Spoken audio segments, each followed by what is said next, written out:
February 4th, 2019, Monday of the fourth week in Ordinary Time. A reading from the letter to the Hebrews. Brothers and sisters, what more shall I say? I have not time to tell of Gideon, Barak, Samson, Jephthah, of David and Samuel and the prophets, who by faith conquered kingdoms, did what was righteous, obtained the promises.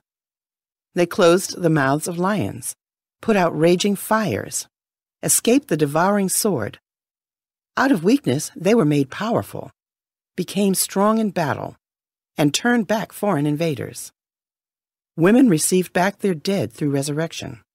Some were tortured and would not accept deliverance in order to obtain a better resurrection.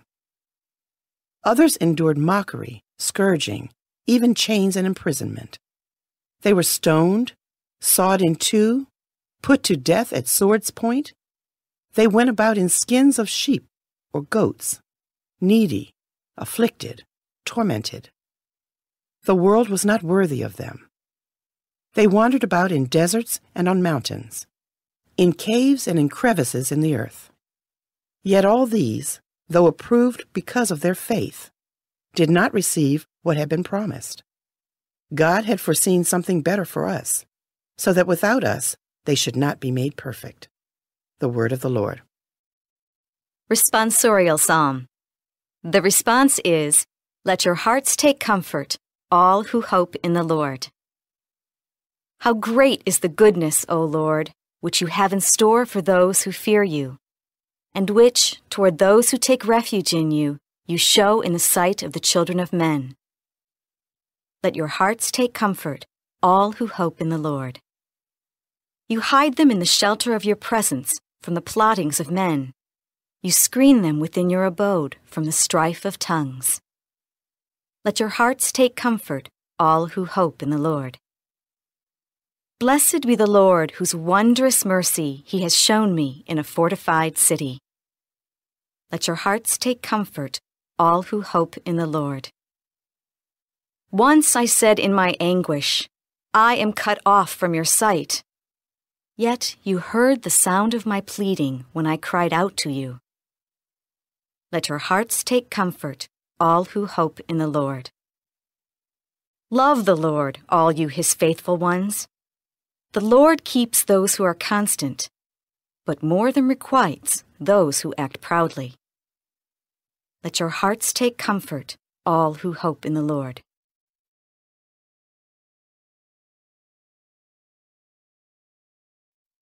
A reading from the Holy Gospel according to Mark. Jesus and his disciples came to the other side of the sea, to the territory of the Gerasenes. When he got out of the boat, at once a man from the tombs who had an unclean spirit met him.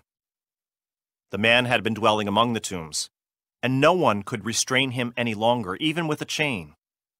In fact, he had frequently been bound with shackles and chains, but the chains had been pulled apart by him and the shackles smashed, and no one was strong enough to subdue him.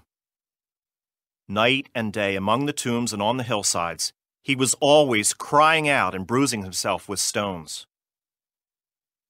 Catching sight of Jesus from a distance, he ran up and prostrated himself before him, crying out in a loud voice, "What have you to do with me, Jesus, Son of the Most High God? I adjure you by God, do not torment me."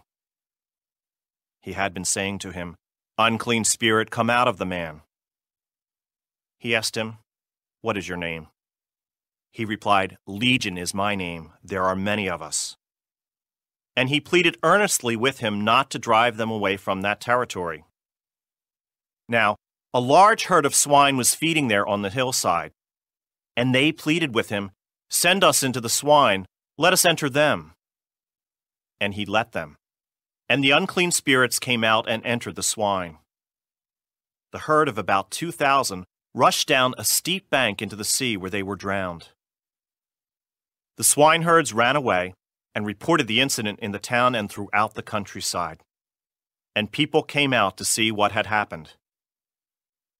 As they approached Jesus, they caught sight of the man who had been possessed by Legion, sitting there clothed and in his right mind. And they were seized with fear. Those who witnessed the incident explained to them what had happened to the possessed man and to the swine. Then they began to beg him to leave their district. As he was getting into the boat, the man who had been possessed pleaded to remain with him. But Jesus would not permit him, but told him instead, "Go home to your family, and announce to them all that the Lord in his pity has done for you."